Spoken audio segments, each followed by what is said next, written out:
दिल्ली चुनाव में बड़ा खेल। दिल्ली विधानसभा की 70 सीटों पर आज शाम को वोटिंग खत्म होने के बाद 11 एग्जिट पोल आए। 9 में भाजपा को बहुमत तो 2 में आम आदमी पार्टी को सरकार बनने का अनुमान है। पोल ऑफ पोल्स में भाजपा को 39 और आप को 30 और कांग्रेस को 1 सीट मिलती दिख रही है। जेबीसी और पोल डायरी ने अपने एग्जिट पोल में अन्य को भी एक सीट मिलने के आसार दिखाए। अगर भाजपा को बहुमत मिलता है तो वो 27 साल बाद सत्ता में लौटेगी। इससे पहले 1993 में भाजपा ने 49 सीटें जीती और 5 साल में 3 सीएम बनाए थे, मदन लाल खुराना, साहिब सिंह वर्मा और सुषमा स्वराज। तीनों नेताओं के बेटे बेटी दिल्ली की राजनीति में सक्रिय हैं। खुराना के बेटे हरीश खुराना मोती नगर से, साहिब सिंह वर्मा के बेटे प्रवेश वर्मा नई दिल्ली से चुनाव लड़े और बांसुरी स्वराज नई दिल्ली से सांसद हैं।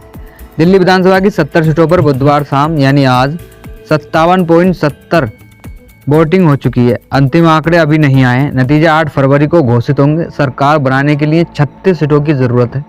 बीजेपी सांसद मनोज तिवारी, भाई आप नेता सुशील गुप्ता, ये हमारा चौथा चुनाव है और हर बार एग्जिट पोल में आपकी सरकार बनते हुए नहीं दिखाई गई। अरविंद केजरीवाल ने दिल्ली के लोगों के लिए काम किया है और 8 फरवरी को नतीजे आपके पक्ष में ही आएंगे।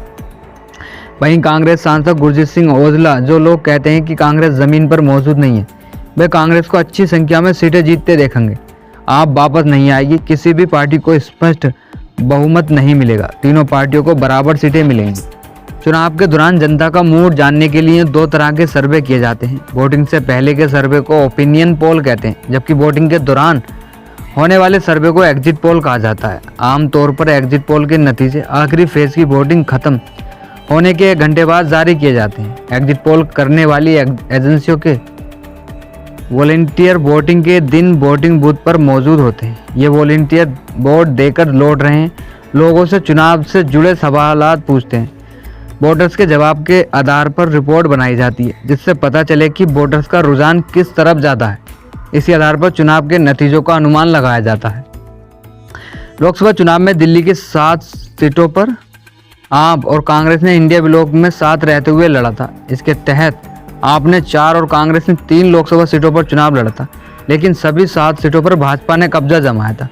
इन सभी सीटों पर भाजपा को कुल 54.7%, जबकि इंडिया ब्लॉक को 43.3% वोट मिला था। सभी सीटों पर जीत हार का मार्जिन औसतन 1.35 लाख रहा था। अगर लोकसभा के नतीजों की विधानसभा द्वार देखें तो भाजपा को स्पष्ट बहुमत मिलता दिख रहा। भाजपा 52 विधानसभा सीटें जीत रही है।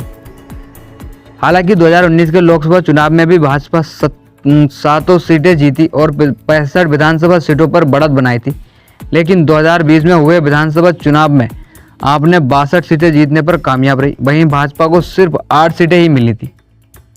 इसी तरह 2014 की प्रचंड मोदी लहर में भाजपा 7 लोकसभा सीटें जीतकर 60 विधानसभा सीटों पर आगे रही थी, लेकिन 2015 के विधानसभा चुनाव में आपने 67 सीटें जीती और भाजपा 3 सीटों पर सिमट गई। विधानसभा चुनाव में केवल 18% स्विंग वोटर्स के किंग मेकर साबित होते हैं। दिल्ली चुनाव लोकसभा के करीब 9 महीने बाद होते हैं। इतने कम वक्त में ही वोटिंग ट्रेंड में बड़ा बदलाव देखने को मिलता है। पिछले 3 विधानसभा और लोकसभा चुनावों को विश्लेषण करें तो स्विंग वोटर्स ही दिल्ली की सत्ता तय करेंगे। दिल्ली में आम आदमी पार्टी के अलावा किसी भी पार्टी ने सीएम फेज घोषित नहीं किया है। आप सत्ता में लौटी तो अरविंद केजरीवाल का मुख्यमंत्री बनना तय है, जबकि भाजपा और कांग्रेस की ओर से 3 नाम चर्चा में। हालांकि कांग्रेस सरकार बनाती नहीं दिख रही है।